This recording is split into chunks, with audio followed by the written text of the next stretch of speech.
Welcome, everybody, to another edition of the C3 Friday Free for All. Boy, do we have a special edition today. Not only do we know the 2026 Panthers schedule, we have an explosive new schedule release for the Panthers, but also the Bat Dad is back in the building. Greg, what's up, brother? How you doing, man? What's going on, man? Yeah, I'm excited to talk about that schedule release, buddy.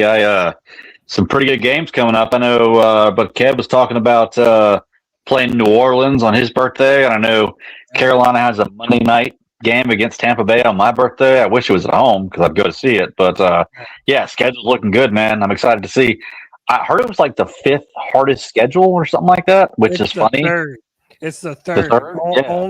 Only the Cardinals and the Dolphins have harder schedules than the Carolina Panthers, which is we get no dude, I like that shit though, because if we're gonna take the next step this year, well, let's do it against some damn good teams. Everyone last year was saying that the Patriots, that they were sort of that they benefited off of having a cupcake schedule, which included the Panthers, but not here nor there. But and then they got into the playoffs and they were able to win, but then they just got smoked in the Super Bowl by the Seahawks. It's an opportunity for us to prove how legit we are. And hey, man, listen, I have to give the same amount of energy to my boy Christian, Sigma Panther. He's been rocking with me for weeks now. Christian, back on the free for all. What's up, brother? How you doing, man? Doing well on this Friday. Looking forward to the weekend. Another Friday, another free for all talking Panthers football. There's always something to find that we could chat and maybe even argue about at times. But yeah, man. Oh yeah. I'm ready to talk schedule. I know at Turk Wharton getting surgery. Yeah, man, dude. It just came out that Turk Wharton is either getting or got a surgery done on his neck. So, dude, that guy's looking kind of like a bust in Carolina. A few things depending. He has not made a really big impact to this point. But listen, man, the whole point of a free-for-all is that you can be a part of the conversation. If you would like to jump on the show, be a part of this Panthers conversation that we are having here and now, you may do so. I have pinned the link to the top of the YouTube chat and the Facebook chat. If you would like to come on and hang out with the boys and talk Panther football, but you are more than welcome to do so. Boys, before we start, have you seen the Panthers schedule introduction yet? Will this be your first time seeing it? I've seen it. I looked at it earlier today, yeah. I was trying to figure out what games I wanted to go to. Or they usually play around my birthday, so I wanted to figure out like what game was around my birthday this year. So for those of you who haven't seen it, and for those of you who don't know, if you've been living under a rock, every year all 32 NFL teams put out their own schedule release to show the world who they're going to be playing. And the Panthers introduced theirs in explosive fashion, to say the least. Fire in the hole! Fire in the hole!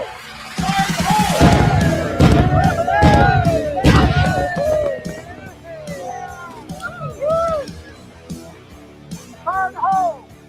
Fire in the hole! David, don't be soft. Hurry up! 3, 2, 1!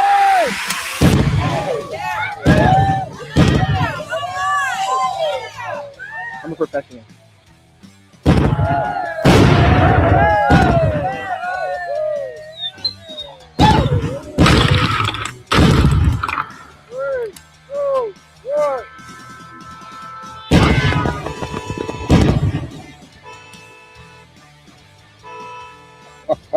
Yeah, I'm happy I had you here.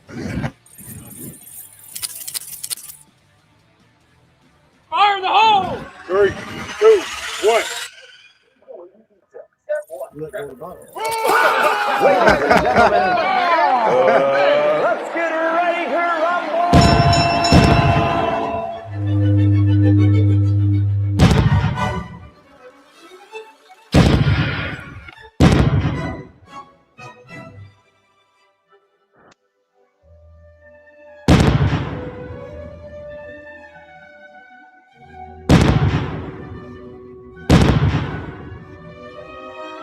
That one's the coolest. That Blowing was up good. a whole block.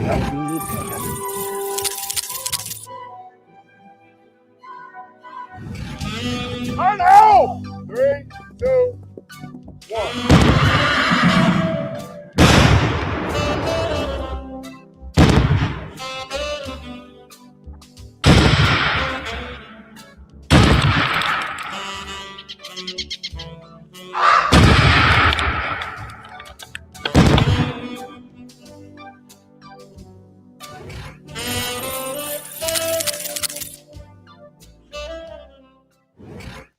Fire in the hole!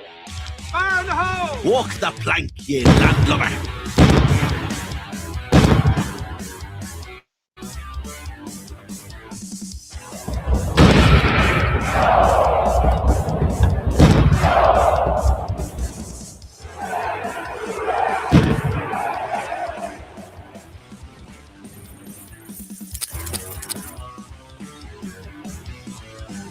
Three, 2, 1.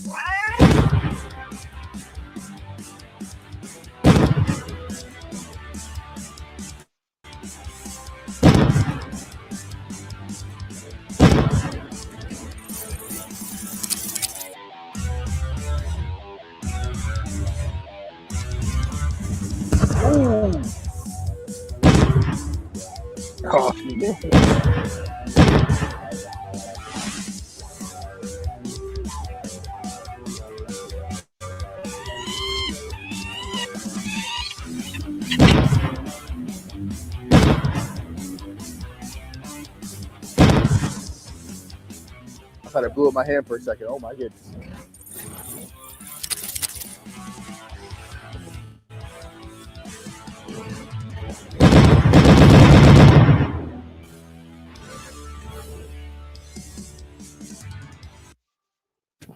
Well, there you have it.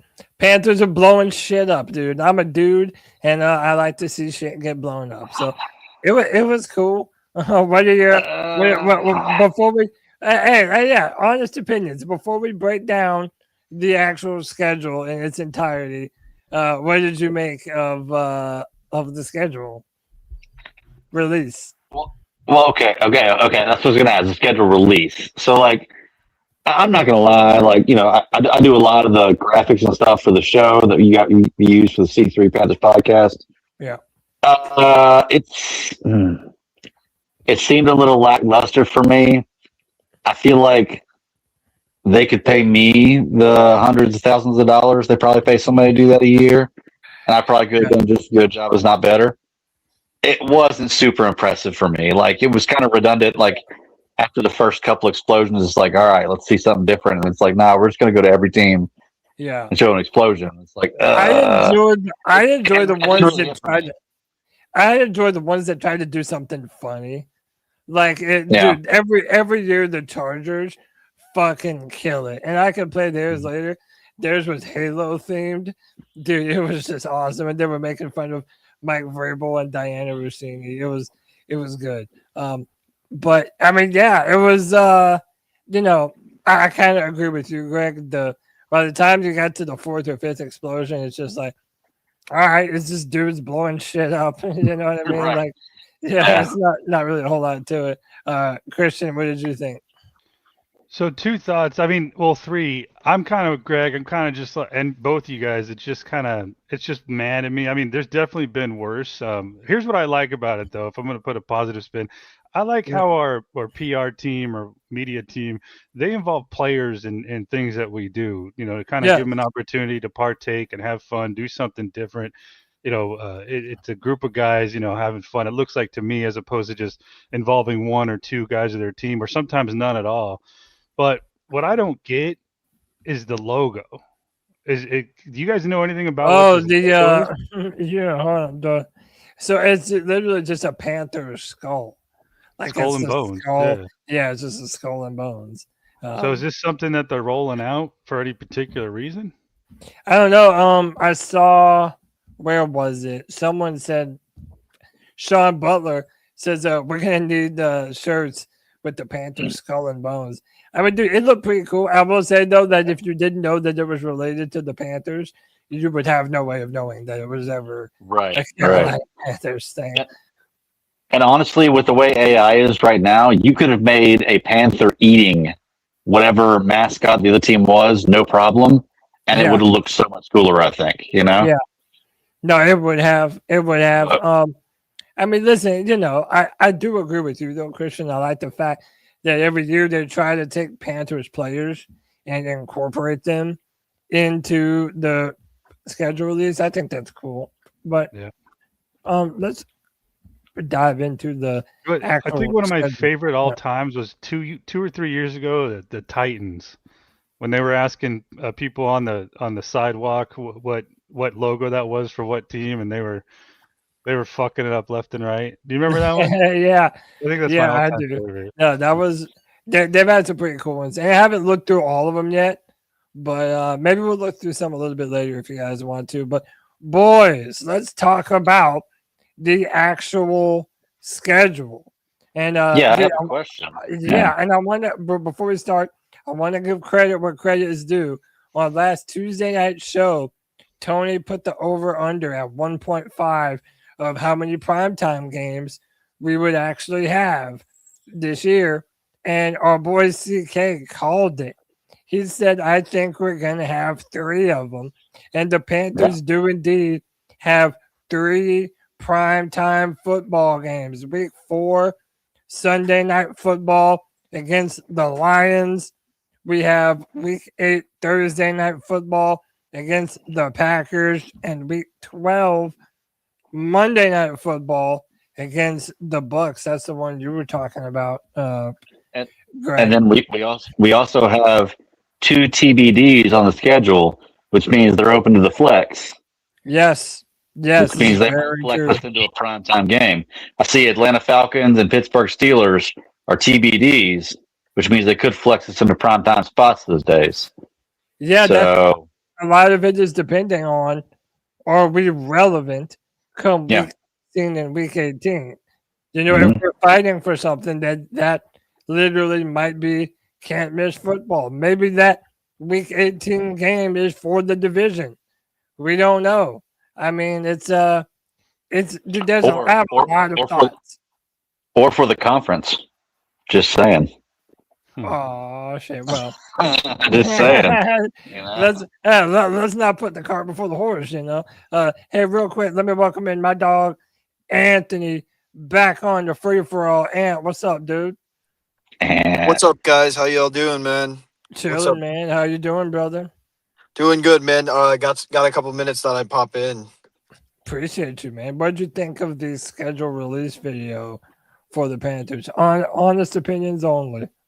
Yeah, a lot of what you guys thought about it.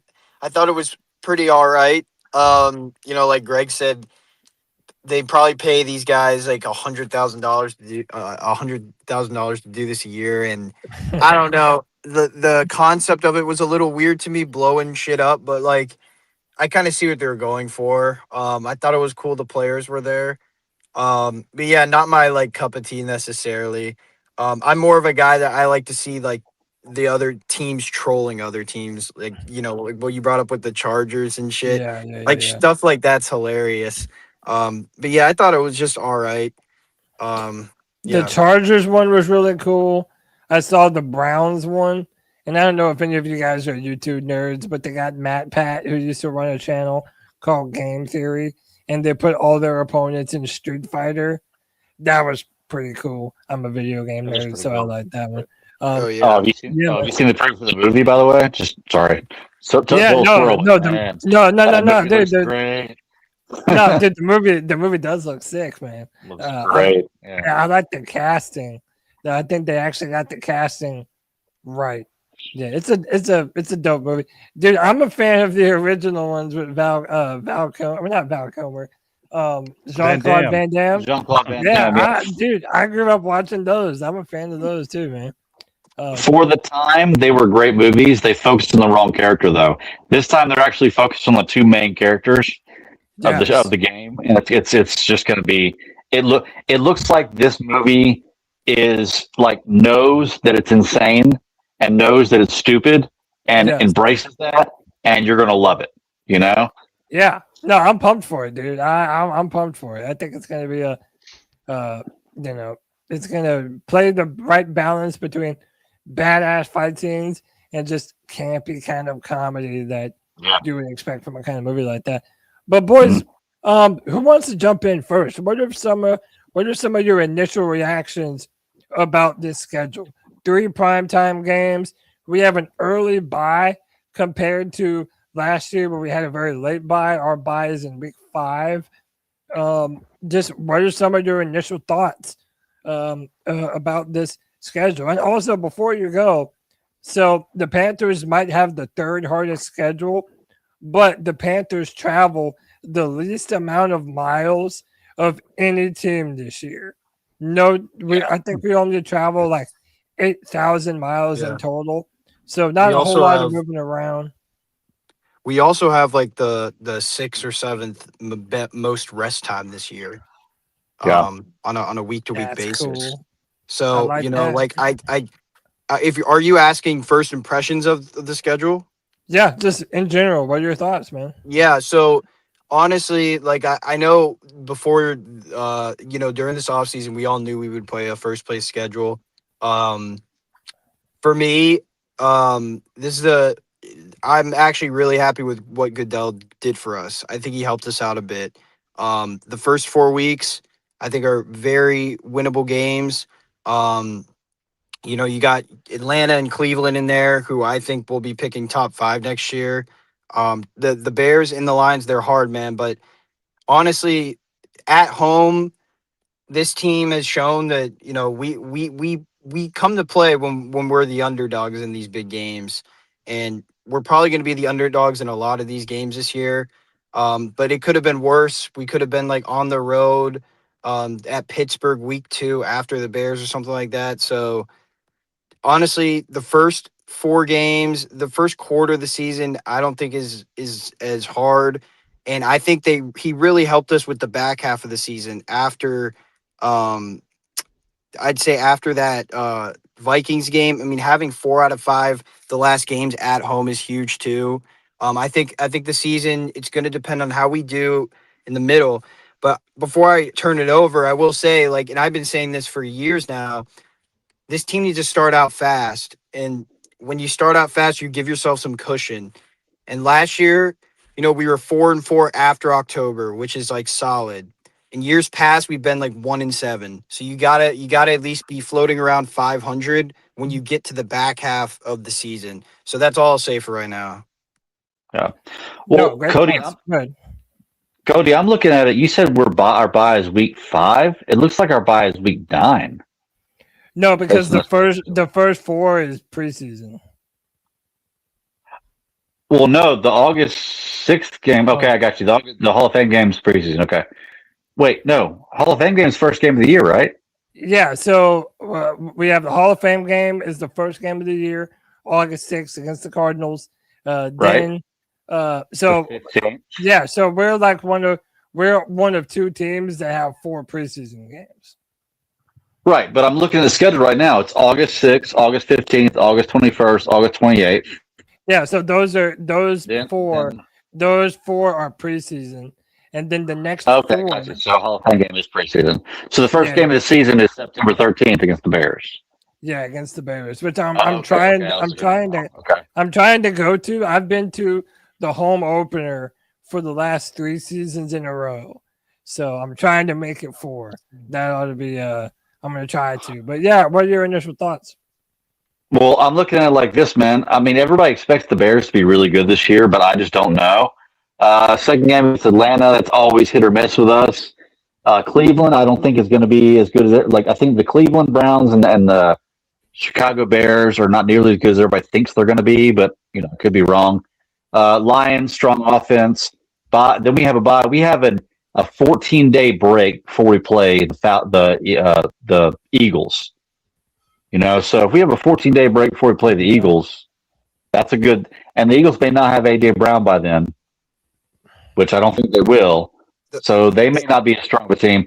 We may have a pretty decent start to the season, to be honest with you. I mean, I know I predicted us to win 11 games last year, and we came close. I mean, we probably could have won 11. But I'm Made looking the at the playoffs.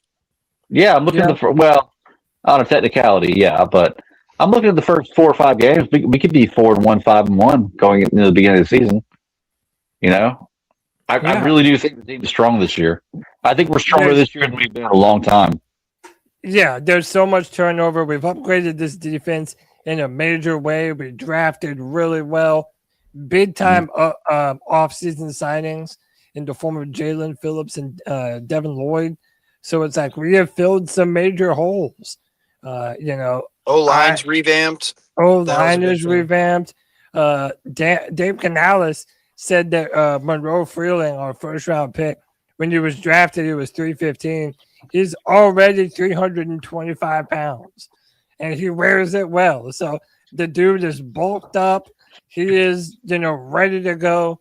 Dude, this is a team that's built to compete. Dan Morgan has put this team in the best possible position that it has been in years. Now it's time to put up or shut up. It's really time to show that we can go out there and compete, and we have a lot of early opportunities to do so. Christian, jump in on this, man. What are your initial thoughts about the schedule? What interests you? What piques your interest? Just how do you feel about it in general? Okay, so I take more of like the old man stance with schedules these days. I've been a fan for over 30 years, and there's so many decades I spent worried about a schedule, when's the bye, what teams we facing on the road. And, at my age, man, I just realized that at the end of the day, it comes down to we need to be our best team that we can be, play our best, and I'd rather see tough games. And yeah, we have played our best versus tough teams as well. The couple of things that do stand out without being an old man about it is, like Greg said, I do like seeing the Eagles after a bye week. I used to like late bye weeks, or at least in the mid-season, but last season just seemed like it took forever to get that bye week. So and I think I felt like we kind of needed it, but not that it really helped. But I don't know. I kind of like where the bye week is right here, so that if we have any slow starts, maybe we could take a week to, I guess, iron some kinks out a little bit, hopefully, and then hit the rest of the season hard. But yeah, nothing really I don't really get too worried. I mean, at the end of the day, I don't care who you are. We need to punch you in the mouth, and that needs to be our attitude. Is how I think about it. Yeah, no, but without a doubt. And we talked about this last Friday when Pickle was on here. We were saying that the Panthers have been slow starters. Like we just have. Bryce has been a slow starter at quarterback. We've been slow as a team, just in general. We finally sort of caught our rhythm late last year. But to me, there's a bunch of opportunities to have some statement games very early on. One, everyone knows that we're connected with the Bears for obvious reasons. They have Caleb Williams because of us. We have Bryce Young because of them. So 2 number 1 overall picks. That one's obvious, right? We beat the Falcons twice last year. And, say what you want about Bryce. I've been hard on Bryce. I want to see more. But Bryce Young is the Falcons' father.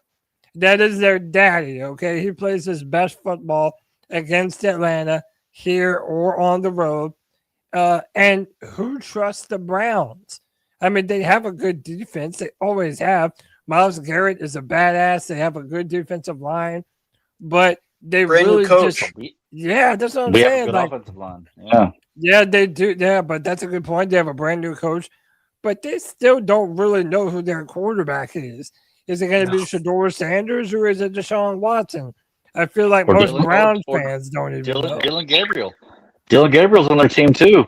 And he was a solid college quarterback, Dude, I will sell you my pinky toe if Dylan Gabriel is the starting quarterback for the Browns, dude. I'm just saying. He's a good guy. Yeah, no, you're right. They have a bunch of guys. When was the last time we had 9 home games and didn't have to go out of country for one of those? Yeah, that's what I'm saying, man. I think they really helped us this year as much as they could, given who the opponents are. But if you look at our division opponents' schedules too, like we all play the same divisions. It's just Like Right. the Saints play the Raiders and we play the Broncos, and like the Bucks play the Chargers and we play the Broncos. So it's like we had to play the Chargers. We feel the same way about playing the Broncos, in my opinion, or the Chiefs. So I think we all have hard schedules, but like I said, I think we can have a solid start. It'll probably get rough in the middle, but the last 5 weeks, like 4 out of 5 home games, that's huge. So Yes. Yeah. I don't know. Yeah, like I don't know the last time we've started the season at home and ended the season at home. Really, I don't remember. That's a great point. I feel like most years we're starting on the road and even ending on the road to have both of them at home. And then, yeah, you brought that to my attention. 4 of the last 5 games are in Bank of America Stadium. Like, if we're fighting for our life, you want that home field advantage to mean something. Mm-hmm. Yeah, absolutely. Hey, when does Call of Duty come out? Because maybe we won't be seeing the best of Kyler Murray. Yeah, that's a good point, dude. And did you hear that? Like, and again, it doesn't mean anything. It's just off-season stuff. But Kyler Murray was already at practice looking like hot ass, like missing open wide receivers and shit. So Good, because I got JJ McCarthy on my fantasy team, so I need Kyler Murray to take a dump.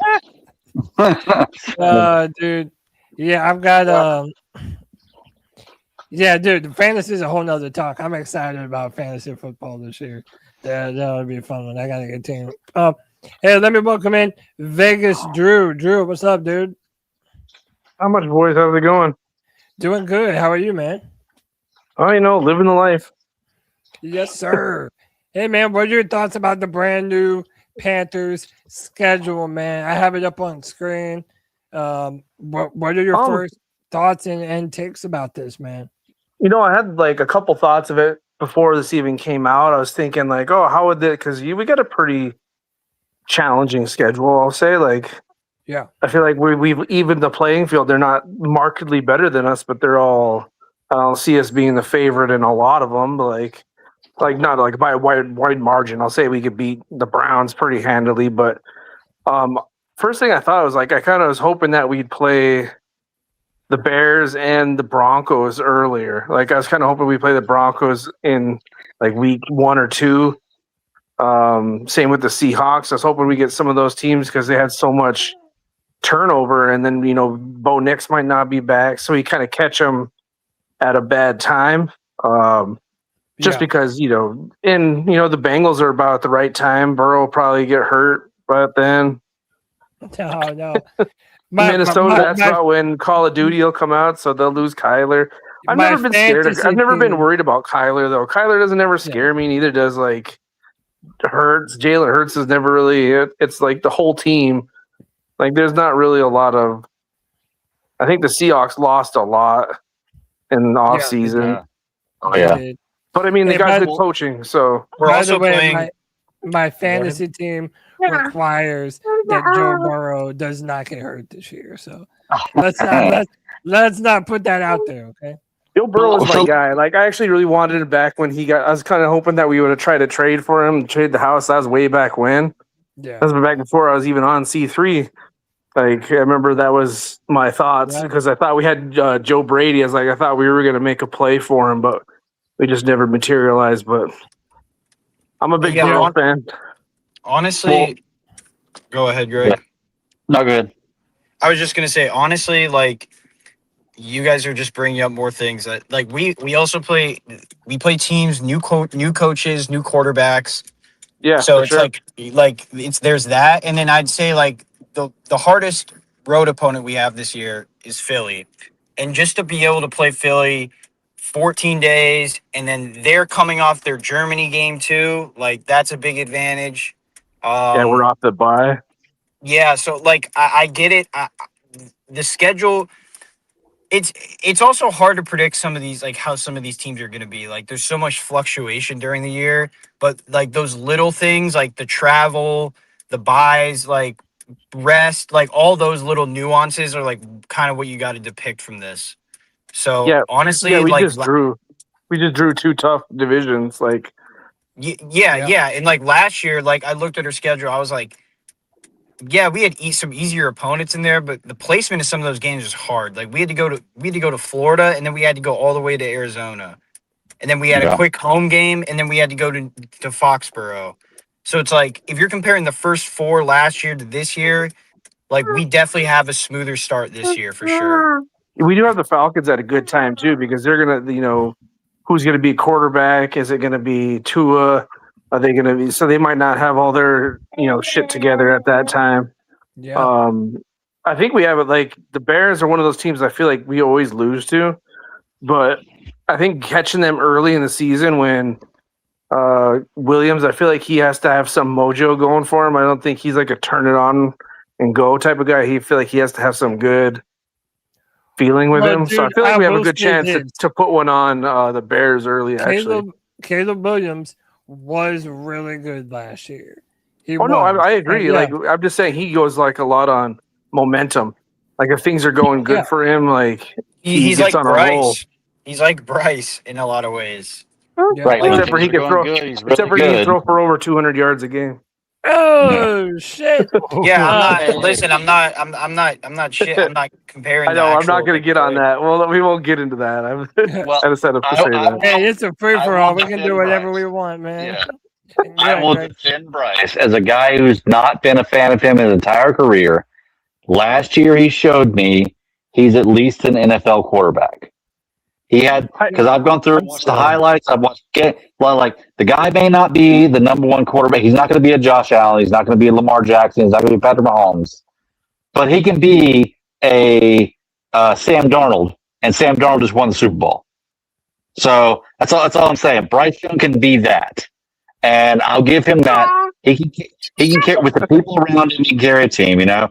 Look, I'm looking at the schedule right now, man. And honestly, like we were saying, I'm looking at the Eagles after a 14-day break with no AJ Brown. I'm looking at the Packers that we beat last year at home. I'm looking at the Broncos that I guaranteed weren't going to win 13 games this year. I'm looking at the Ravens who their quarterback's either going to be injured or hates his team because he hates his team. Then I'm looking at the Vikings who, you're either going to have J.J. McCarthy or the other midget in the league. And then the Bengals who are probably going to have a major injury with Joe Burrow by the time we play him. And then the Steelers who have, Aaron Rodgers and what else? And Aaron Rodgers not even that great anymore. I think the Steelers are going to be terrible this year, honestly. Greg, I know they're small, so they're hard to count, but there's 3 midgets because you have to count Tua Tagovailoa as well. That's true. Yeah, that's true. And guess what? We're going to play Tua twice this year. Yeah. So there you go. Yeah, I'm excited to see. Actually, this is probably the first time I'm actually excited to watch the Steelers because they got my boy on their team. They got a Drew Aller. I feel like he'll end up getting a chance before it's all said and done. That's Christian's boy too. He's a Drew Aller. Well, not anymore, man. He ain't a Panther, so. Yeah, true that. I feel that. I did want to bring this up. I did want to add this to the conversation. Vegas, as of right now, only has the Panthers favored in 3 games. Only 3. That doesn't surprise me. That's like what I first thing I said is like I feel like we're not going to be favored in a lot, but I feel like we're not going to be like 7-point dogs anymore. No, yeah, we're favored against the Browns. We're favored. Who's week 14? The Saints at home. 14. Yeah, 14 is the Saints at home, and we're favored. The Falcons. I think it's Falcons. Yeah, Falcons. It should be favored over the Steelers, I think, too. Yeah. Like, you know what I would like to? I'd like to get like a Bryce, not defender, but just a Bryce, like a huge fan of Bryce. Explain to people like me why they think everyone counts us out right now. Why they think the odds are bad. I'm on your side, dude. I think part of the reason why the Panthers get so counted out is because they're not high on Bryce. I think the only people that are really high on Bryce are Panther fans. And I'm not blaming Panthers fans for being optimistic, But Greg, just a second ago, you compared him to Sam Darnold. I'm gonna be real, bro. I don't even know if he's Sam Darnold yet. I think Sam Darnold has a way bigger arm. I think He has a bigger bag. He's faster. He has a great year. Had a great year last year. He played really good with the Vikings. Really good. Yeah, that's what I'm saying. So it's like, this is a big time year for Bryce to prove everyone wrong. And it's not even proving them wrong or right. It's proving that he has what it takes to be the quarterback that he believes himself to be. He's not in this to be average. He wants to be one of the greats of the game. So I want him to do that. I want all of us to be able to believe in him without a shadow of a doubt. But I'm not going to give that to him until I see that from him. And I think largely the people setting the odds here kind of believe the same way about him. Okay. And I can understand that. And like I said, I've been you know me the first few years, I was very anti-Bryce. And I'm not saying that I'm pro-Bryce right now. All I'm saying is Bryce Young's arrow is pointing up. Has he not gotten better progressively every year he's been in the league? And to a point where he's not just winning games.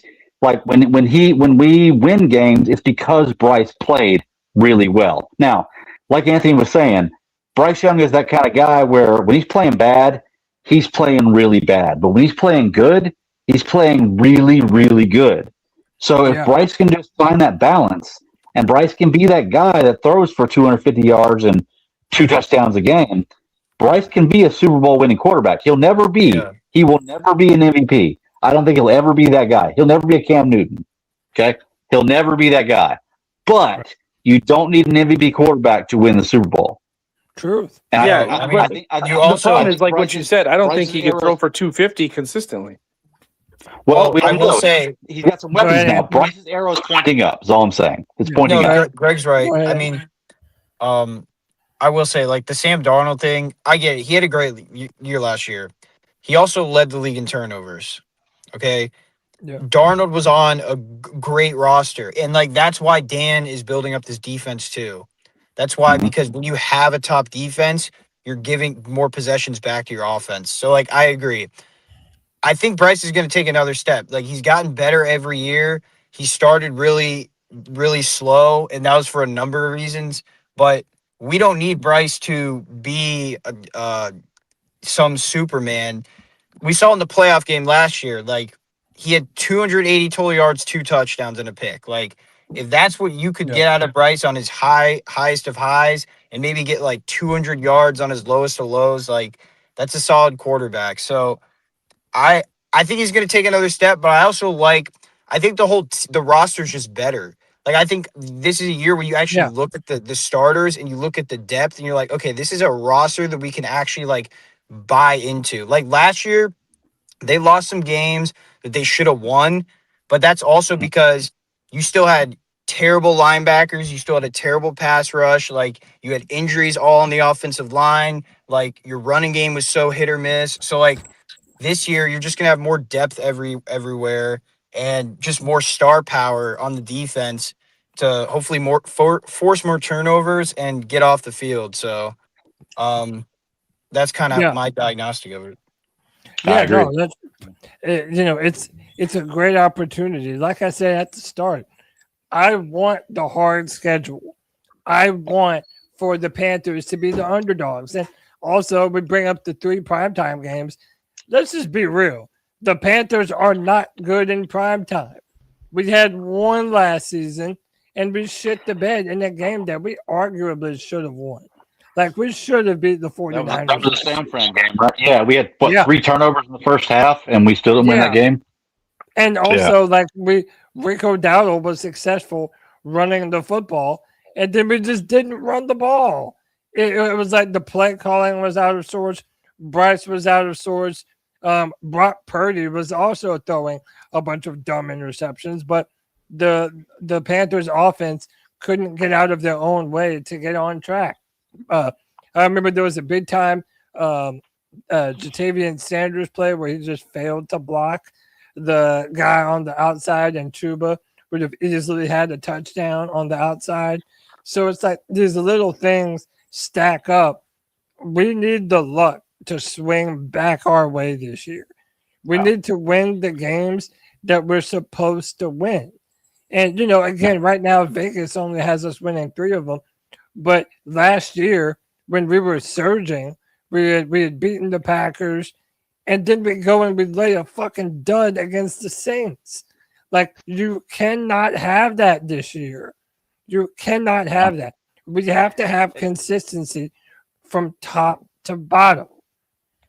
Well, hey, while you're talking about consistency, can I bring up a point that's really irked me online with people talking that I just can't stand listening to? And that is whole Jonathan. That's this whole Jonathan Brooks thing. Okay, like people are praising this guy like he is the next big deal in the NFL. Like this dude's taken in 3 years, this guy's taken 5 snaps, 1 of them in college, 4 of them in the pros, and in 2 of those snaps, he's torn his ACL.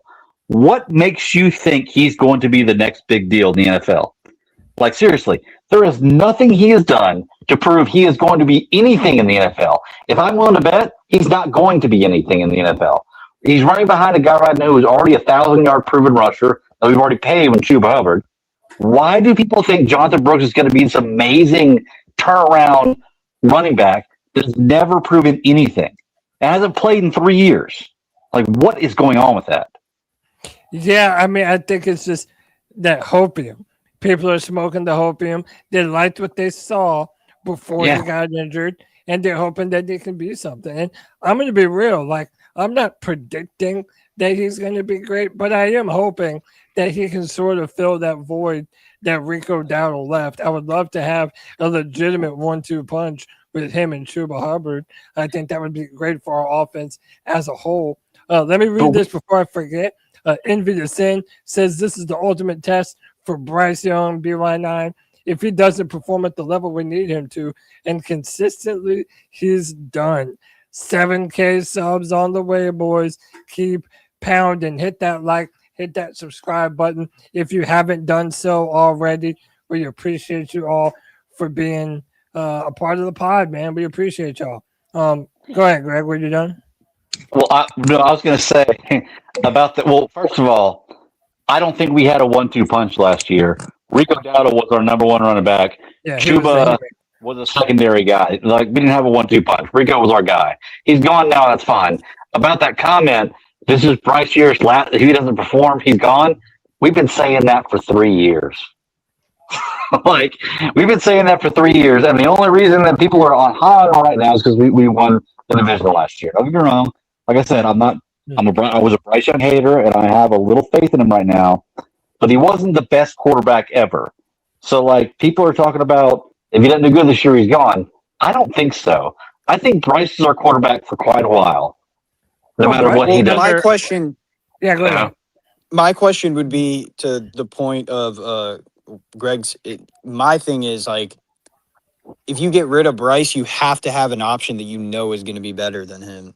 Exactly. Because that's exactly how you fall back into this QB carousel. Exactly. So my thing is, like, if Bryce doesn't pan out, I'd rather go see Dan try to put his balls on the table and trade for a proven quarterback, whatever it takes. Well, but if Vegas is right and we only win 3 games, we might be at the top of the draft this year. We would go for a new coach.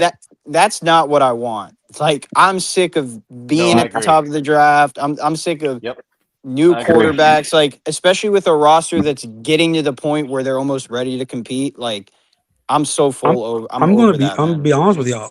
If we don't have a winning season, I'm gonna be extremely disappointed. Damn, Kev, me too. Kev, you don't even wait for me to give you an intro. No, come on, bro. I was about to roll out the red carpet for you, bro. Well, go ahead. All right, jump in there. Ladies and gentlemen, my chocolate express.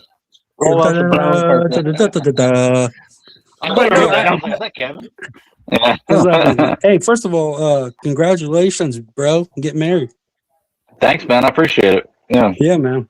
Yes, sir. Yeah, shit. I mean, I think we're going to have a winning season. I think Bryce is going to be a top 5 NFC quarterback, Pro Bowl potential. Yeah, I think his defense is going to it has to get better. And if it doesn't, Are you really being real? You think Yeah. Bryce could be top 5 Pro Bowl potential? I've seen the potential. That playoff game was all the potential. He has the I'm not potential. going to lie. Yeah, he very well could be. I kind of agree with Kev there. I mean, he very well could be. Yeah. He's just got to lessen the turnovers a little bit, Bro, which he did like halfway through the season. I legitimately hope that he is. I just want to see it first. That's all I'm saying. And I think the new offensive coordinator calling plays will help too. Yeah, that's another thing no one's talking about enough. Like, Canales was probably told by the front office, like, your play calling was booty cheeks, and like you need to give it up. So like, I'm just saying, like, for all the people, like, I was one of those people last year. Like, I thought the play calling was terrible at times, and I don't think it was all on Bryce. Like what Kev said, like, if we got more of those passing concepts and letting Bryce rip it a little more, like, he could probably be a little better, a little more consistent. Yeah. And I was wanting to bench him for Hendon Hooker, so. Hey, real quick, let me just so I can add everyone into the conversation. Let me welcome in Chooks back on the free for all. Chooks, what's up, dude? Hey, how's it going? Happy Friday. Happy Friday, man. Conversation.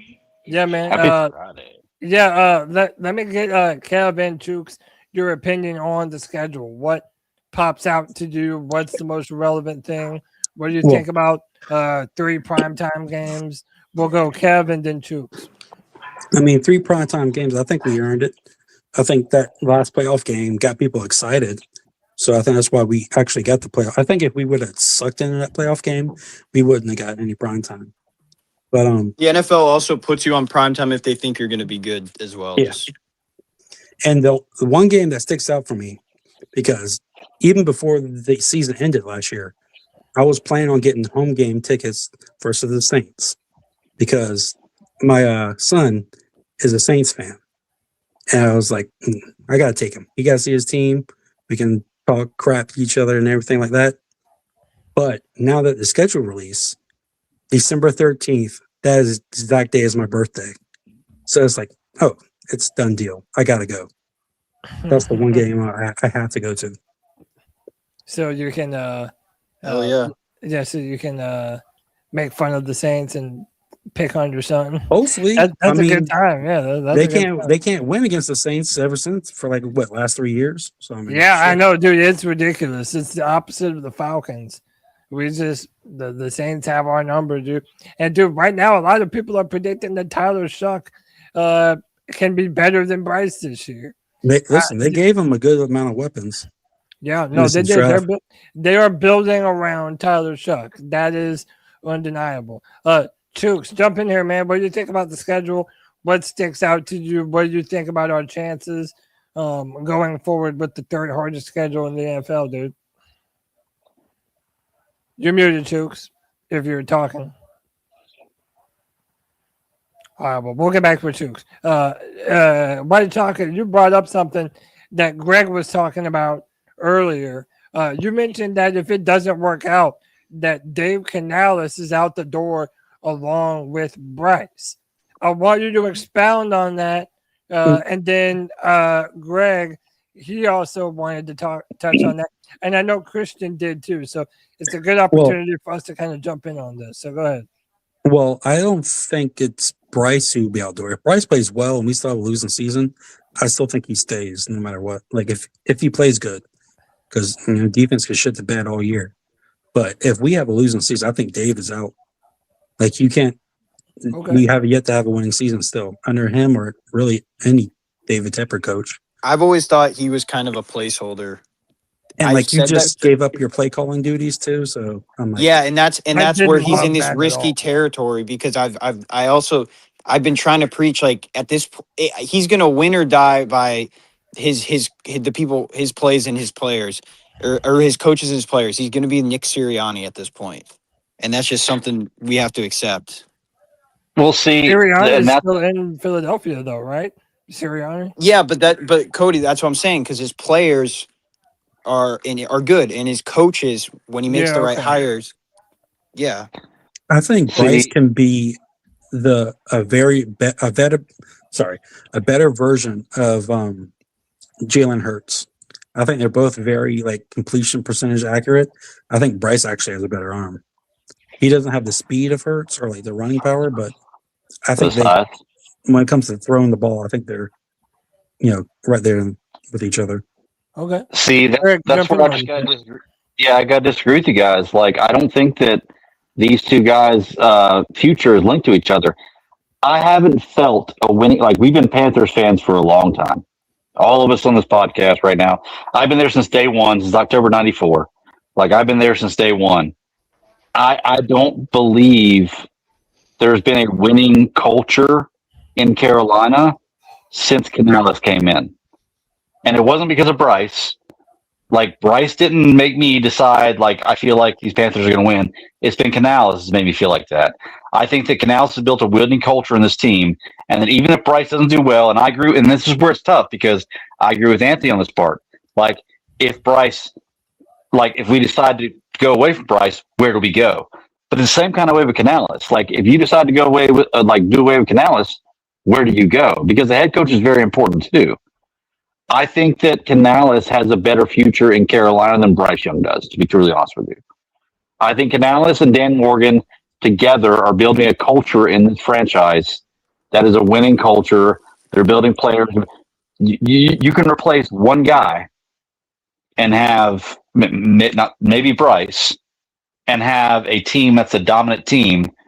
You can take somebody like Canales away, and now you have players who loved him, who were into his style of coaching, who were into his culture, that are not going to be with the next guy. I think the easier replacement is a quarterback. The problem is, like Anthony said, who do you replace Bryce with if you don't do it? I think it's much easier to replace Bryce right now than it is to replace Canales, in my opinion. I got a guy. I disagree with that. But go ahead, Kevin. I got a guy we can replace if Bryce shits the bed. Or Summers. Oh, get the fuck out. God, this dude loves cocks. Is this some Gamecocks bullshit? Yeah, dude, it's some cocks. He loves cocks, dude. Well, Greg, Damn Junior. I will say this: my whole thing is when Canales came here, we had a bad situation. If you're presenting to a coach you have a good roster and a good general manager, you have a better opportunity to get a head coach. For quarterback, if Bryce is the 18th or 19th best quarterback, but you still don't think that's enough, you're playing with fire. You really are. If you get off him and then you go draft someone and risk giving Canales a chance with this rookie, and then it doesn't work out, it probably stalls you even longer. That's just my opinion, though. I also think their biggest worry on this offense is actually the offensive line health. Yeah, I said earlier, I don't love our depth on the offensive line. Yeah. Well, Josh Norris. Or go ahead, Cody. Sorry. No, you're good. I was just saying that, I feel like our offensive line has the potential to be better than it was last year. But yeah, I don't like our depth. I think we kind of got spoiled being able to have Austin Corbett, Cade Mays, and Brady Christensen being able to step in the pinch and playing meaningful snaps on this team. Is Brady Christensen still unsigned? Yeah, I think he's still unsigned. I would love to bring him back. I don't think Austin Corbett was good, though, man. I don't either. I think he was terrible. I don't think he was good. He was never available either. He's always often injured. But Cody, so Josh Norris, who Josh, he's really plugged into the team, and he tweeted today he thinks Monroe's going to be starting at left tackle. Dude, the more time goes by, I kind of think so too. I don't think that you draft a player. That people were saying, oh well, since he's not top 10. You don't have to start him. But I'm like, dude, bullshit. If you use a first-round pick on a left tackle, why shouldn't he be in consideration to at least be in a and he's got a good vet to battle? Coach him up. I think they're going to give him all the opportunity. They're just not guaranteeing he's going to start. Yeah. Right. Hey, which would be ridiculous. That'd be a bad idea, I think. Yeah, just to say this is our starter. So let me go on over to two more things. I wanted to give Christian the opportunity to speak on the coaching thing too, and then I'm going to introduce a couple people. Go ahead, Christian. Yeah, I'll be quick. No, you're good. So I don't think they're tied at the hip either right now. Currently, I think I can envision a situation where if Bryce is clearly underperforming, I'm saying if I do concede and agree that he's pointed in the right direction. But I could see a world where if he is clearly not performing well, that they bring in competition for him next year going into his 5th-year option. But I could also see a world where if it's clearly, offensive issues, the question for me becomes, do they get rid of Canales, or does Canales make Idzik kind of like the scapegoat in that situation? It's hard for me to see that they would get rid of Canales because they like the culture. To me, Canales is on my top 3 of dislike people associated with the team right now. Really? I'm passionate about my team, but I'm not emotional, meaning if someone's not performing, dude, in my opinion, they've got to go. I mean, we got to make a change. We got to do something. But I think next year will tell us a lot. I'm worried about this year, but if I'll say this, if Canales ties himself to Bryce going in the next year by not bringing in competition, and we have another year of a 27th ranked offense and a 27th or whatever ranked quarterback and just mid performance, and he wants to fake it till he make it, at some point you have to fucking make it, in my opinion. Yeah. And if they want to tie themselves to to Bryce and Canales, then I don't have any sympathy for them if they're not going to make a change. So that's just what I want to see this year. I don't think they're tied necessarily at the hip unless Canales ties himself. But if I were him and Bryce kind of puts in a similar performance, even though he's headed in the right direction, at some point you have to say, hey, man, we need more, and it's time we bring in competition. We don't have to cut them, but we have to bring someone else in to see if they could run this offense better. Yeah. Real quick, let me make sure I get everyone in real quick. Chooks, are you there? Are you still there? Are you muted? All right, no Chooks. I don't know what to do with Chooks is. Popping Bullets back on the free for all. Pop, what's up, dude? What's up, y'all? But I'll be right back. I gotta leave and come back. All right, no, you're good. The point I wanted. Go ahead. The point I agree with what Christian was saying. I mean, the point why I'm optimistic this year is because of what we brought up about like the potential of the offense, and like our offense was 27th last year. Our defense was like 16th. We made the playoffs. To me, you can't really get worse on, like, they have to get better on offense.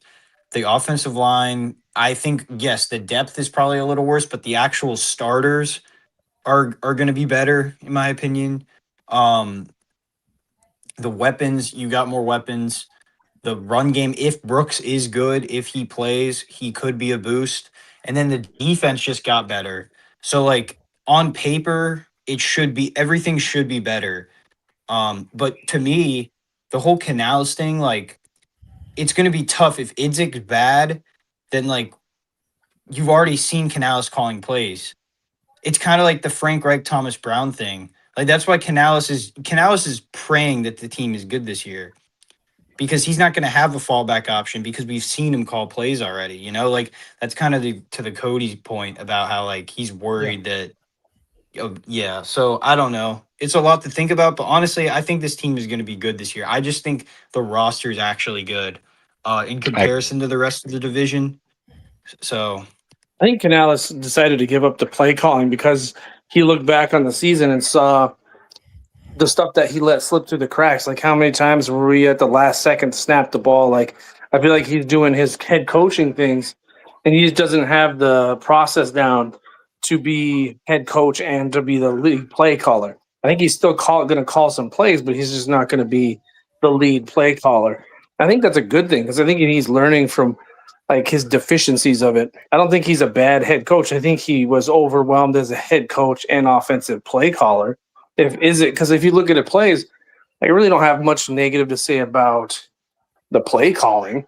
I might disagree with, like, we didn't run it enough or like whatever, but that's minutiae. That doesn't matter. I feel like he was a good balance. I think he just let small, like, the head coaching duties kind of messed with his play calling. And I feel like there was just kind of a scatter on some of that sometimes. So I think it's a good thing to give up some of that to Izek. And if he really is kind of his left butt cheek where they run, a similar plan, then I don't see a real big problem with it. I guess you'll see, how this year goes offensively. I don't know if you could put a lot of that on him alone, which, I mean, that's true for everything. We just didn't really have a dynamic offense, really. And we didn't have like our full complement of players. Yeah, I do. If Brazel hits, that'll be a big boost. Like, I've said this before, dude. I don't love the fact that Canales gave up play calling. I mean, let's be real. Part of the reason why you hire a head coach as this offensive guy is that you want to pair that play caller with your quarterback for the foreseeable future. Like, that's what the Bears just did. A bunch of other teams have done this as well. I don't like that at the first sign of adversity, instead of Canales trying to alter what he does and get better as a play caller, he just shirks that responsibility to Brad Izek. And hey, maybe it is better. Like, maybe it is the legit right thing to do, but I still don't love the look of it, how now all those responsibilities are now on someone else. And if the offense falters, then now you have a fall guy in the form of Bryce and Brad Izek. So I don't know. I don't love it. So I have a question. But Cody, I think Greg's got to go. Yeah. Greg's getting ready to jump off here. Greg, bro, I appreciate you, man. Give me your final thoughts, and then I'll let you go and be a dad, man. Hey, final thoughts, man. I think that Bryce and Canales are both kind of walking the line right now. I don't necessarily think they're tied at the hip as far as success goes, but I think that together they could be successful. I know that Canales was brought in as a quarterback whisperer, and since he's been brought in, we've had a winning culture or a winning attitude in Carolina, and Bryce Young has gotten better. It's only been positive things. So there's a lot more positive things for Canales coming in than there has been negative. I don't think Bryce is ever going to be an MVP quarterback, but he can be a quarterback that can get enough done to win the Super Bowl. I think going forward this year, I think that we have the staff and that we have the players on the team to have a winning team. I think we can make some noise this year. I really do think we're going to win the division. I think we're going to win the division with a winning record this year. I think this is our year. This is going to be the best year we've had since 2015. I really do feel like we have a team that's pointed in the right direction right now. And, if I'm wrong, I'm wrong. But I just see things moving positive in Carolina right now. I don't think we're getting rid of Bryce Young or Dave Canales anytime in the near future. I think both those guys are going to be on the team for a while. But they do both have quotas they have to meet in order for us to not bring in some kind of competition. I know with the head coach is a little different, but no, I think they're both safe. I think that we're going to have a good year this year. I'm excited for football to start this year. I think Carolina is going to surprise a lot of people. We have 3 primetime games and 2 TBD games, which could be flexed into primetime. So we might have 5 primetime games this year. I'm just excited for football, man. I think that we have a really good shot at being somebody that people care about this year. And, if we can make the playoffs and win 1 playoff game, then we're still progressing from further we did last year. I think that's progression. That's still moving forward.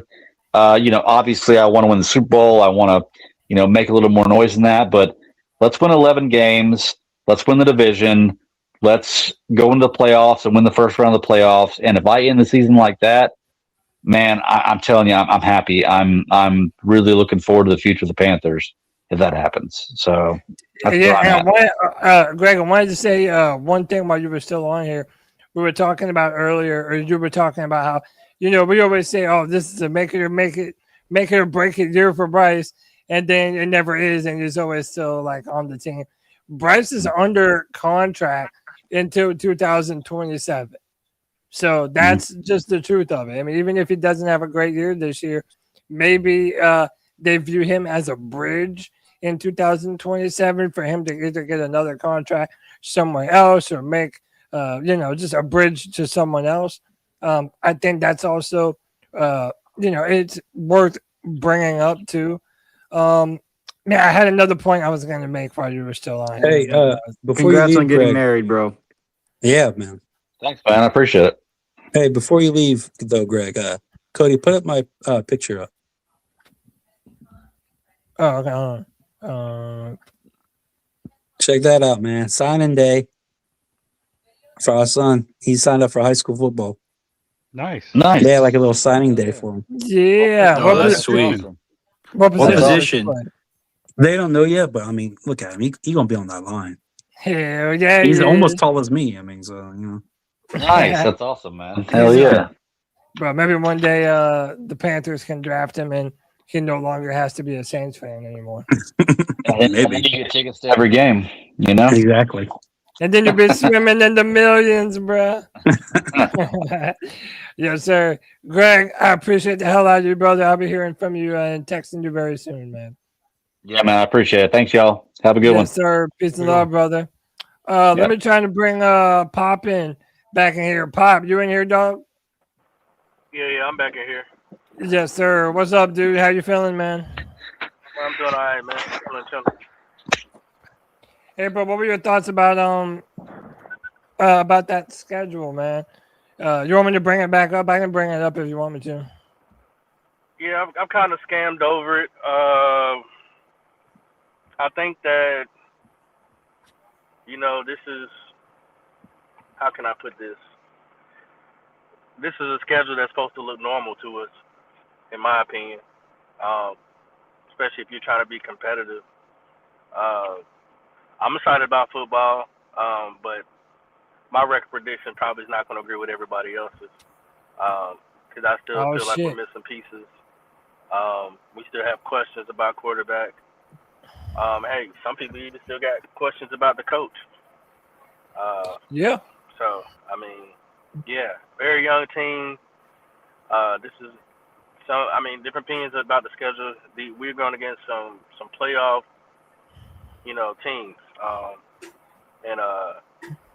We're going in some dangerous territories. Our bye week is pretty early, so you got to make sure we stay healthy. So there's a lot of things, a lot of variables that you got to take into consideration. So, what is your season prediction? Because you were saying we might not like it, but I like honesty, man. And then I'll give you your out. You can hear me or not? Yeah, I hear you. Can you not hear us? Yo, Pop, can you hear me? Yo, Pop. Pop can't hear us. I can hear you, Cody. All right, I appreciate you, man. So I want to ask my question now before Ant goes. Oh, but Ant's getting ready to have to get out of here. So No, he can ask you real quick. Okay, yeah, go ahead. So I think there was another gentleman too. I just don't know who was it. Vegas Drew. So, and it's a genuine question. I'm not trying to be antagonizing. So I mean it from the bottom of my heart. Like, you guys are confident about this team, and I get it. I'm neutral, but what do we do if we see a similar output from our offense next year? Like, because I just can't agree to the answer is going to be where we're just going to keep Bryce and Dave Canales and Idzik at offensive coordinator. Like, what's the first move if we see the same less than mediocrity performance? I think it'll depend on what you're seeing. Are you seeing Bryce get sacked, fumble, his bad Bryce? Are you seeing good Bryce and poor play calling? That kind of comes down to it. Like, what is if there's an obvious issue, then that's what you were going to address. If there's no obvious issue and everybody's playing poorly, then it's probably on the coach still. So I think if you could really pinpoint it down to one player, then that's what's going to happen. I think it's going to fall on Bryce, whether that's right or wrong.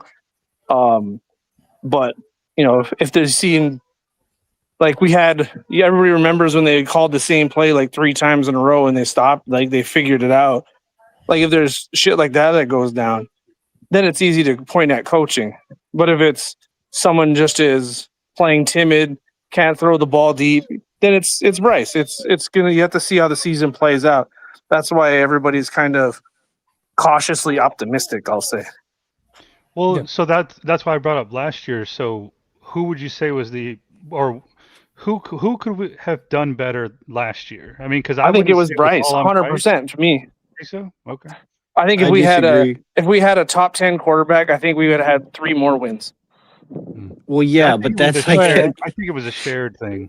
Personally. I'm just saying. I mean, not everybody could say that. You could say, oh, everybody had a top 10 quarterback, they'd be better. But that's still, we have, even if we had a top half quarterback, top 15, I think he was outplayed by Tyler Shuck. Like, yeah, that's just my opinion. Like, and that's not really an opinion. That's kind of a fact that he was outplayed by him in those games. Go ahead, Ant. No, I was just gonna say, I still think it was the latter. I think it was both of them that could have been better. Mainly just because there was a game where Bryce played really well, and then the next game he wasn't allowed to throw. So I don't know. I think Canales fully doesn't trust him yet, and I think that is kind of hurting him in himself calling the plays. I think you just got to go out on a limb and open the playbook and just let's see what he can do from that standpoint. But yeah, boys, I got to jump out. Got some stuff to do, but my record prediction for this season, I think we're going to go 10-7. I just think I liked everything they did this offseason, man. When the process is good, it usually leads to good results. And in the past, we really had to bullshit ourselves into hopium, as Cody likes to say, and kind of sniff the hopium with bad rosters, bad coaches, subpar quarterback plays. I think you can legitimately look at this roster and see talent in a lot of places. And I think that is just a testament to what Dan Morgan's done. And I think it's why some of the podcasts I listen to and people that are pretty spot on with a lot of things have the Panthers being good this year is because the process is sound and it makes sense. So I have them going 10-7 and winning the division again. I think a lot of what Greg said too. I think this team, the culture's heading in the right direction. Just everything about them's heading in the right direction. And I think if they can play more consistent, from the head coach to the quarterback, like this team's going to be pretty good. And I also just think we have the best roster in the division by far. The Bucks defense on paper is pretty terrible. Besides, they got Ruben Bain and Vita Vea, some pieces, but don't like them. Same with the Saints defense and the Falcons. I mean, I looked at the Falcons schedule. I think they may legitimately be 1-9 by week 10. If you haven't seen it, go check it out. But those are my thoughts, man. Keep motherfucking pounding. I'll talk to y'all later. Yes, sir. Keep pounding it. Appreciate you, bro. All right. No, yeah, it's tough when you do all that speculation stuff, like Ruben Bain. Like there's more, just like Bryce. There's more. You're hoping that dude's an outlier. Like Ruben Bain wasn't all that athletic. He's not all that big. And people tend to not do well, just like, but he had a lot of production. So you take a shot on that when you show a lot of production at a high level at an SEC, a good school. It's kind of a similar thing with Bryce. You take a shot on that, but you're taking a shot knowing that they don't have the stereotypical measurables. And I just don't think it's a guarantee that Ruben Bain's going to be a hit. Hey, so no, it isn't. But I do think that all of those teams have loaded up. Even the Falcons, they have James Pierce Jr. coming back. Everyone thought that he was going to be going to jail, but he's coming back. Say what you want about Tua. He's been in the league since 2020 now, I guess. He's a 6-year vet. All of these teams have, replenished their roster, and we can't take anything for granted. And Ruben Bain, dude, I'm interested to see future matchups between him and Monroe. That could be can't miss TV right there. Pop, can you hear us now? Yeah, I can hear you, man. I don't know. StreamYard's been kind of weird on my end, so I'm not really sure. Hopefully, y'all can hear me. Hey, I'm Yeah, I coming hear back in. Yeah, You go ahead, know, Tooks. What's up? so from my opinion, and I think we all agree with this, before that bye, if we're 1-3, playoffs are done. There's no playoffs. If we're 1-3 before the bye, there's no playoffs. Okay. I don't believe that. That's how I feel. Why? You know, Why do you feel that? I mean, if you look at the rest of the schedule, the Eagles, Bucks, Packers. I mean, even splitting that, you're still in a situation of having 6 losses. I mean, you have to be 2-2 before the bye, at least.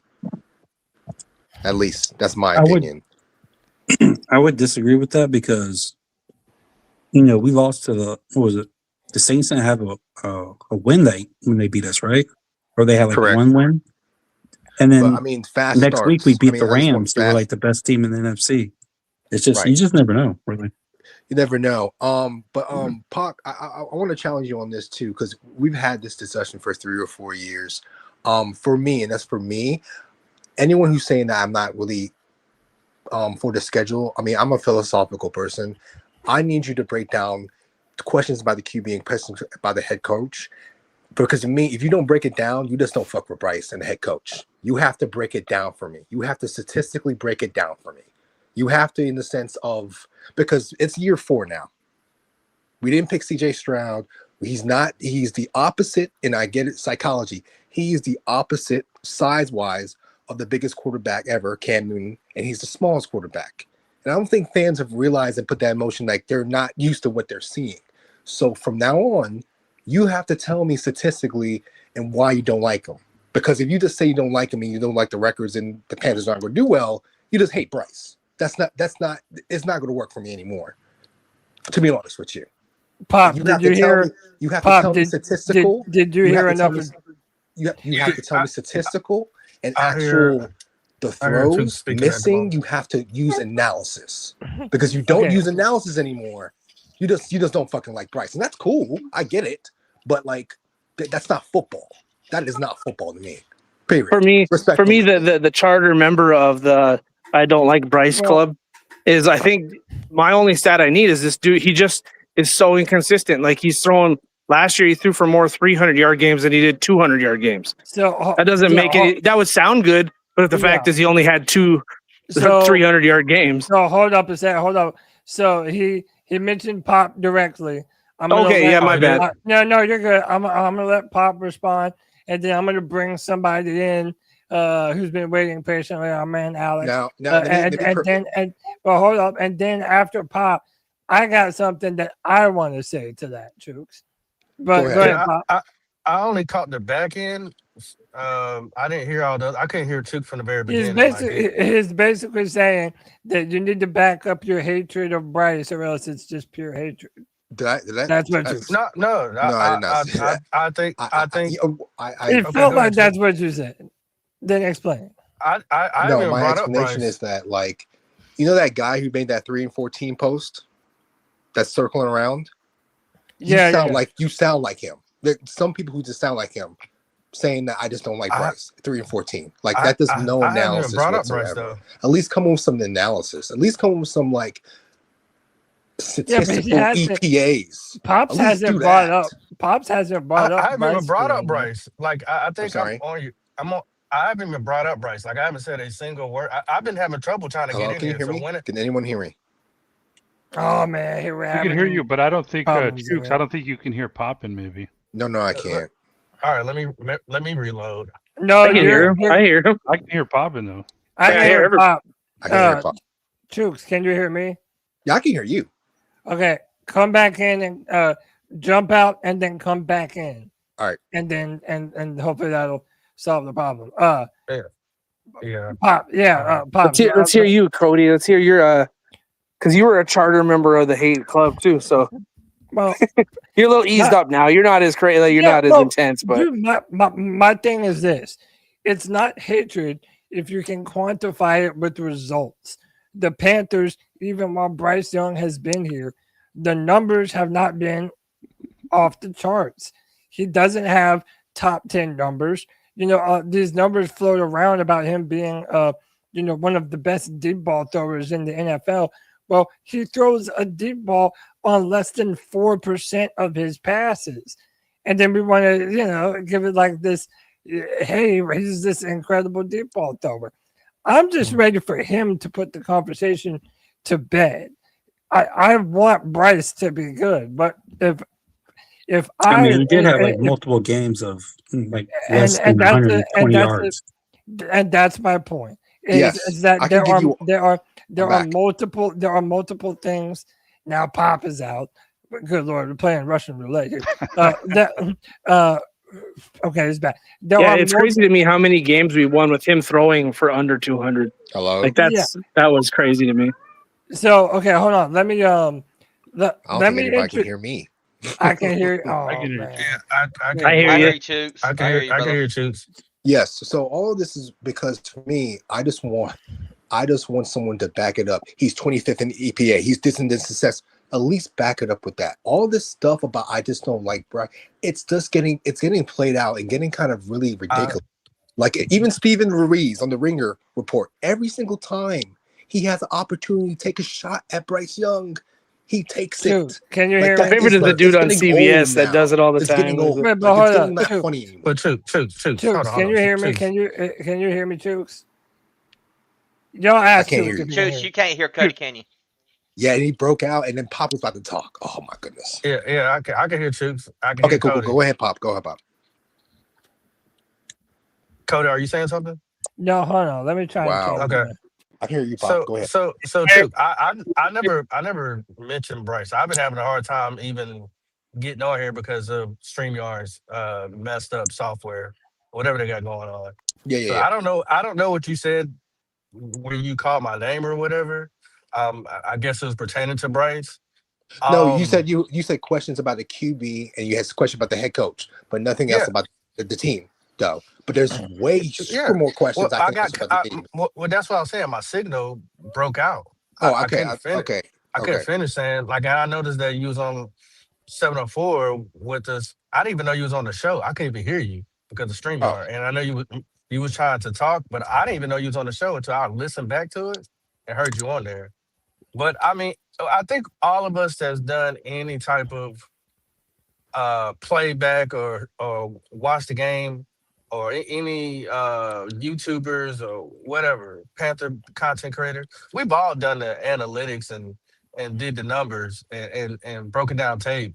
But I stand on what I believe, and I believe that each one of us as a Panther fan has had a standard of what good players look like. That is true. You're correct. I think that it does take time for players to develop, but this is year 4. You go from 2,800 yards to 2,400 yards to finally cracking 3,000 yards. I want you to do me a favor when you get a chance. I want you to look up how many yards did Cam Newton throw before he got that contract. Okay. That should kind of tell you why.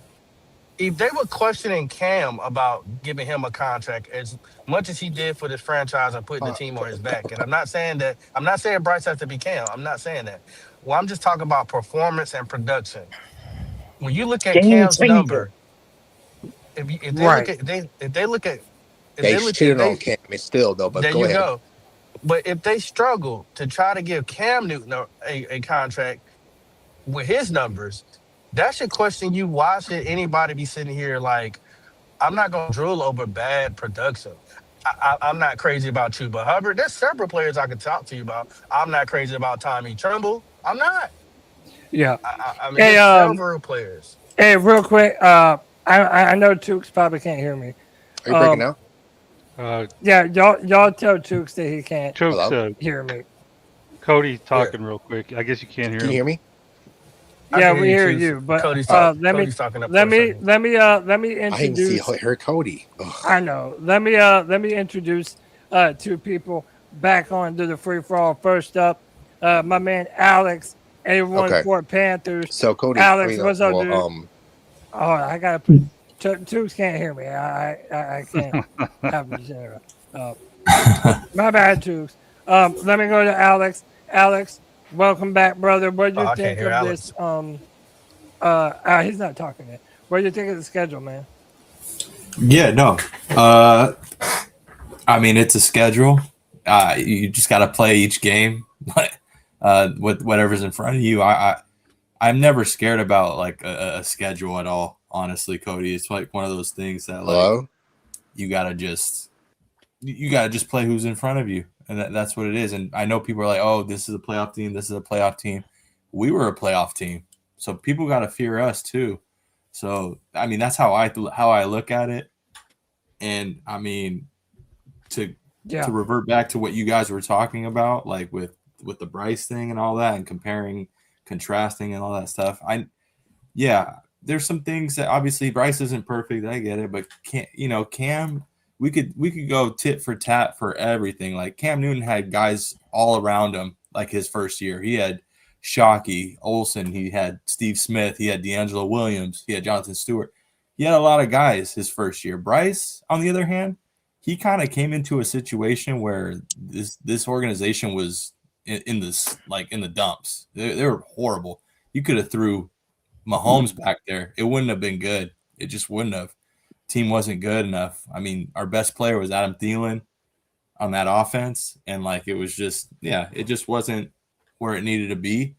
And I think we have to like be patient because from where we started with David Tepper, and like how he kind of put Band-Aids on everything. He took, we released Cam, added Teddy Bridgewater, Sam Darnold. It was a QB carousel. We kind of never really did like a proper like rebuild. Me personally, I don't think we did a real rebuild. So it's like, and Bryce is in the middle of that, and I think we're starting to make strides. We're starting to draft better. You're starting to see the production. That's what I'm seeing as a fan. I know it's not like some of these other organizations where it's like they were 5-12 and then they turned it around and made it 12-5. I know it wasn't like that, but at the same time, we got a lot of guys on here super young. Even the coaching staff, I think he bit off a lot more than he could chew. Like Dave Canales, I think he's a good culture builder. We still have to see it as far as like game planning situations, stuff like that. So there's going to be some bumps in the road. I am expecting this team to go at least 10-7, 11-6. Honestly, that's what my honest opinion. You got to go. If you're 8-9 last year, we got to flip the script a little bit this year. We got to make a big jump this year. Can everyone hear me now? Can you hear me? Yeah, I hear you. What was you saying, Cody? Cool. You had a response to me? Yeah, well, basically what I was just saying was this, man, that in your earlier remarks, you had brought up Bryce Young's EPA and that there were numbers of him that were lower and that he did have a number of games where he threw for, 150 passing yards or less. And we're going on year 4. What I think everybody gets frustrated with is that there are legitimate reasons to have legitimate doubts about Bryce Young. Yes, I hate the inconsistency. Right. Sure. I hate it. Right. And I don't think that if anyone like myself or Pop or Vegas Drew are still expressing our concerns about his ability to be a long-term franchise quarterback, I don't think that's unwarranted. However, I understand that there are a bunch of reasons why someone would believe that Bryce is really going to be good and that he's going to turn things on. I don't take that away at all, but I just don't like it when certain fans try to classify everyone who isn't a Bryce Young believer as a hater, because that's not accurate either, and it's also not fair to what people are seeing on the field. They're allowed to have that opinion, and even you admitted that there are reasons why you wouldn't necessarily believe in Bryce.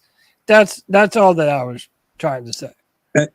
I'm out of here. I gotta go. Yeah, Kevin, I appreciate you, bro. Give me your final thoughts for the show, man. I think anything other than a winning season this year is a disappointment. I think the offensive line just needs to hold up, and I think we got it. Hell yeah, brother. Yes, sir. I appreciate you, man. Yeah, man. Peace. Take it easy, Kev. Yep. Let me welcome in my boy, Jake the Snake. He's over there rocking with the blue and black attack. Jake, what's up, dude? I'm doing good, brother. How about you? I'm doing good, man. We're having a whole bunch of audio issues tonight. Yeah, I know. I've seen. I don't know why, man. Well, the other day when I was live streaming podcast, I wasn't having the only issue I was having was camera issues. My camera in StreamYard wouldn't. I don't know what it was, but anyways, I was having the same type of issues with StreamYard as everybody else is in here. Yeah, man. Jake, tell me your thoughts about the schedule, man. We have 3 primetime games. 4 of our last 5 games are at home. Mm-hmm. Hey, I'll put it back up here. Just what are your thoughts in general about this Panthers schedule? What jumps out at you, man? Well, I love that we finally start off week 1 with the home game. I mean, we've been asking for that for years now, and we also end the season at home, so that's really, really good. To be honest with you, I thought we got a little bit of a favor in this schedule, really, because it could have been a lot tougher if you see these opponents. Most of these opponents that's really, really tough. We got home games like Seattle's a home game, Broncos is a home game, Lions is a home game, Baltimore's a home game. Like the only tough opponents that we're not at home with is Green Bay, the Eagles, and that's basically it. Because I think this year we're going to have a way better chance of beating Tampa Bay. I don't even think the games are going to be as close as a lot of people think, even though it is division games. I think with our free agency and our draft, we separate ourselves with our division. I truly believe that. Yes, sir. Dude, it's a great opportunity. I said this earlier, man, that when you have the ability to have a tough schedule like the Panthers have, dude, this is an opportunity to shut some people up. For Bryce, for the offense in general, for Dave Canales, for the defense, and the pieces that we have put on the team in the offseason. Like, this is a big time year for us. And I brought it up earlier, but for those of you who weren't here, like Alex and Jake, I also brought up that the Panthers, we only travel around 8,000 miles. Like, the Panthers travel the least amount of all 32 teams this year. Yeah, so if you're going to have a really hard schedule like that, it helps when you're not going to be jet lagged and flying all over the country. At least we're not going out of country too. I think those games are really, really cool. But I know I know a lot of teams don't really like it because that's so far out there. Sometimes it's 12-hour flight and more to go to the other country. Yeah, no doubt. Do y'all think that the amount of primetime games is the NFL at large signaling that they think the Panthers can't miss football? Yeah, I think they're giving us a shot. My bad, Alex. No, you're good. Yeah, that's like the little respect they gave us on that, I think. We're playing good teams on those days, quote unquote. We got the Packers in Lambeau. That's always a draw. So, we got at least we got some good ones. There's a little respect from having no prime time. So that's always good. I think that game, that playoff game against the Rams really showed what Carolina could be like during these prime games, like in the playoffs and in big time games. I don't know about you guys, but Bryce Young, when it comes to a big time game, it seems like he shows out for the most part. So yeah, he had a great playoff game, and I think there's more to come from that. Honestly, I'm gonna say that is probably his only primetime game that he's shown out at, though, like in a big pressure situation, like the last game of the season. That wasn't on him alone, but he was definitely a baller in those 2 Rams games. You can't take that from him. Well, I brought this up earlier. The Panthers, according to Vegas, are only favored in 3 games. And I'm going to be real. I like that because when the Panthers were underdogs last year in some of the biggest games, that's when we won the biggest. We beat the Rams. We beat the Packers. I like the fact that we're underdogs. There are 2 opposing forces working against each other. The underdog Panthers, which we definitely are, tend to come out on top. However, the primetime Panthers that get watched by everyone all around the country are typically not very good. So it's like, what happens when an unstoppable force meets an immovable object? We're going to see. But yeah, like I said, it's a perfect opportunity, man. It was one of those games that, like, that playoff game in Carolina, like, that game just came down to whoever had the football last, honestly.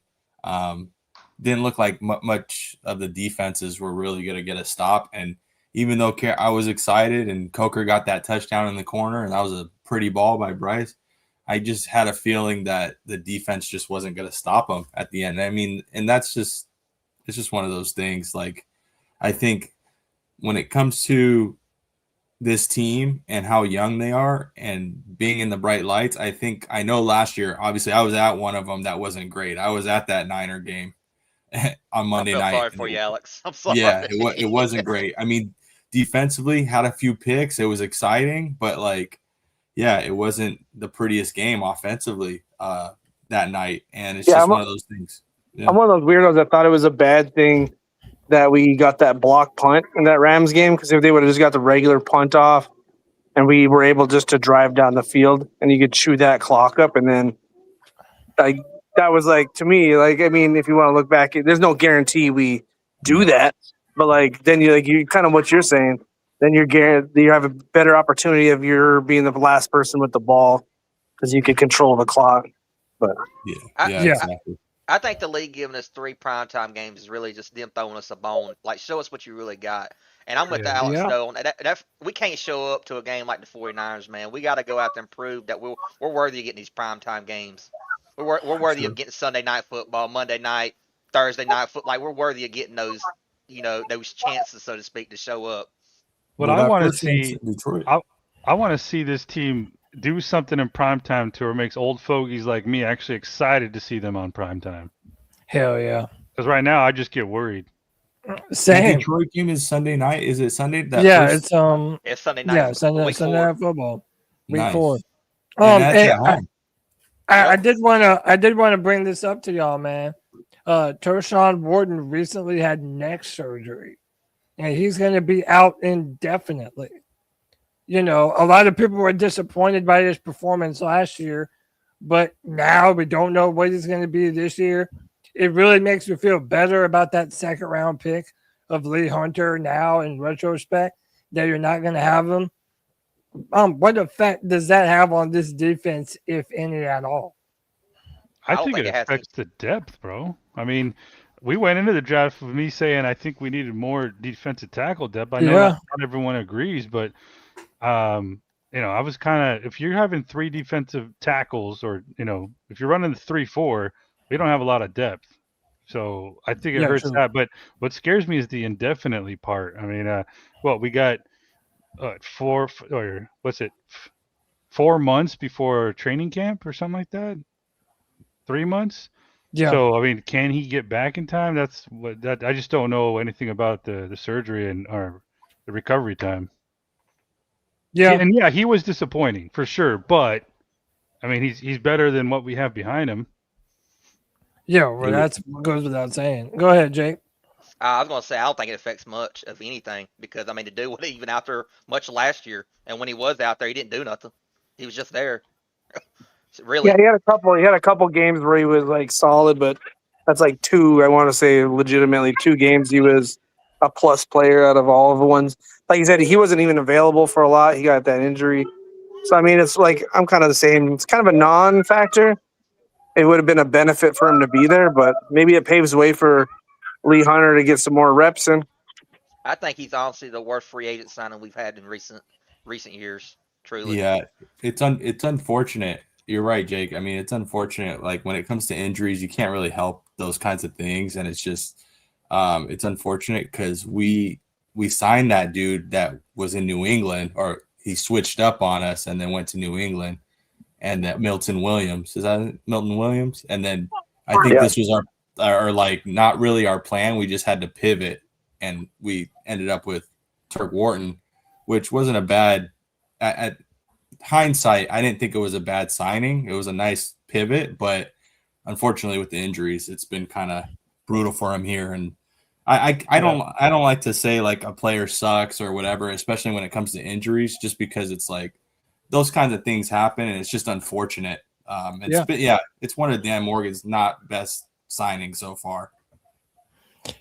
Yeah, man, dude. But like you said, I can't even really count that against him because it's not like he comes in and he's like Sean Gilbert, where he's just ass water. Like he's just injured. Like it's like you said, it's just one of those unfortunate things. If you're Dan Morgan, that's just unlucky. Because it's not like he didn't have good film with the Chiefs. It's like Green Bay getting what's his butt from the Cowboys. Like that's not a bad signing. He just got hurt. I'll be honest with you too, Cody. I don't even think it was a Dan Morgan signing. I think it was a Brand Tillis signing. Truly. I think it was a Brand Tillis signing. Because, you got to remember, he was with Kansas City. He knew all about Tershawn Wharton. He knew everything about him. He told Dan Morgan this and that about him.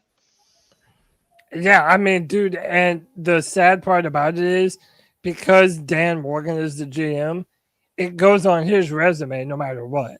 Like, no matter whose decision it was, if it was Brant Tillis or, one of the scouts that they listened to, I'll be honest. I think our front office does a good job at coming to a consensus.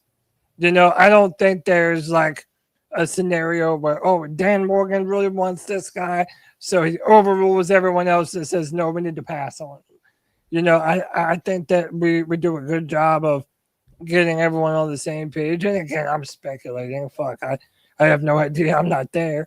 But I do think all of what we're saying is kind of speculation, really. Yeah, 100%. But I think the point that I want to drive home is that, it makes me wonder if they knew this about Tershawn Wharton when they drafted Lee Hunter. Like, I wonder if they've known this for a while and it's just now coming out, because it didn't say when he had the surgery. It just said that he's going to be out indefinitely. So maybe this was one of the reasons, because if you remember, the Panthers traded up 2 spots to draft Lee Hunter. So I'm kind of, just reading the tea leaves, again, just speculating, that maybe that was one of the motivating factors why they decided to, to go up and get Lee Hunter. And it seems like a much more prudent pick now in hindsight. I was a big Caden McDonald guy. Like, I was kind of hoping for him or like Dylan Thieneman. But I'm not upset about Freeling. But like, I thought we had a big need at D tackle, just because I think if we would have we needed a guy that was a big body, kind of like Lee Hunter, just so that we could free up Derek Brown to be more impactful. Yeah. So if they knew about it, why is he waiting until May to get a surgery? Yeah, if he waited this long to get this surgery, I have major questions about that. Same. Either somebody had some false bad information, or Turk waited this long to really get surgery, and that's even worse. Yeah. Well, it could be almost one of those things too that you wait and you do physical therapy and you see if it gets better, and if it doesn't get better, then you go into surgery. So it might not be a huge injury or issue. Well, he's out indefinitely, so we don't know what that means. He's under contract until I think after next season, and then if we cut him after next season, or no, pardon me, if we cut him after, if you cut him this season, you can save almost $15 million. Well, you have to wait until after the end of this season, then cut him, and it's got to either be a post-June cut or after post-June cut. I can't remember, but you save a bunch after this season. Yeah, I just saw it. It's like almost $15 million you save. Indefinitely is a scary word, but it could literally just mean we don't have. It is also a neck. It's not like it's a knee. You had an ACL where there's pretty much an established timeline. It could be like one of those where you scope out a C3 vertebrae or something. You're just like, we don't know how. It's when he starts to feel better. So it could be one of those things. It could be a month. It could be halfway through the season. Yeah, the good part is they didn't say out for the season. There's a couple of players have already been like that are going to be out for the year, not for the Panthers, but I've seen on the news. So it's like they didn't say that. So them just saying indefinitely just means they're not sure yet the timetable. But gotta wait and see. Man. Well, hey man, I hate to be the bearer of bad news, but I gotta jump out a little bit early tonight. Not a full length free for all, but I wanted to let us react to the schedule. I know I wanted to let us react to the schedule. It's a big deal. and to get everyone's thoughts on what was happening. I thought the schedule release was pretty cool, blowing shit up. Who doesn't like? That's what I was about to say. I was kind of hoping it would be something better, but I mean that wasn't bad. Watching some blow stuff. Yeah, up. I mean, I'm gonna be real. I was kind of underwhelmed, but it is. I laughed. Yeah. Let me get everyone's. I thought the Chargers one was a little too much. Like that was just a little. Yeah. The Halo thing. Vegas Drew, let me get your final thoughts for the free for all, bro. Sure, man. What are you thinking? Just schedule anything in general? Dude, I think it's I'm thinking like when you look at the schedule, you're just like you said, you're kind of guessing. Like you look at it, it's just like when you say strength, it's like, oh my God, we're playing the hardest strength of schedule. That doesn't mean anything because there's always teams that fall off. There's good teams that are bad, the bad teams that get good all of a sudden. So I mean, the schedule, it is what it is. You just have to play. Like I think someone else mentioned this too. You just got to play who's in front of you. There's some good teams in there, but we've beat some of those good teams, surprisingly. So it's all about preparation and I guess confidence.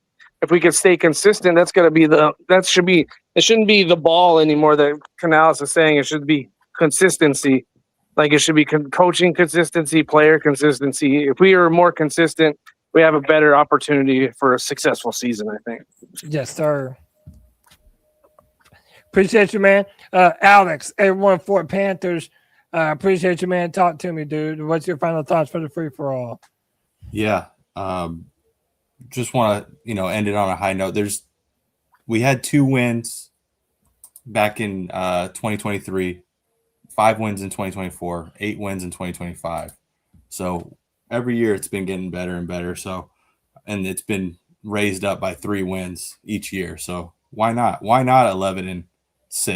That's my record prediction, Alex. Hell yeah! 11-6. Why not? Right. Yes, so let's sir. do it. 11-6 this year. That's what we're calling it. Jake and I are calling 11-6. Yes, sir. That's great. Jake the Snake from the Blue and Black Attack. Talk to me, man. Give me your final thoughts for the free for all. Hey, man, I'm really looking forward to the season, man. I think it's going to be a special, really good season. Hopefully, Brad Isaac, Dave Canales, and Darrell Bevel has this offensive humming, so to speak. They got to use preseason right, man. We got to use our offense. We got to use our starters. We got to use our starters in preseason. We can't start the season slow. We got to get off to a little bit of a fast start, man. And having all them tougher opponents at home, we just got to protect our house, y'all. We got to protect the bank. Keep pounding. Keep pounding, bro.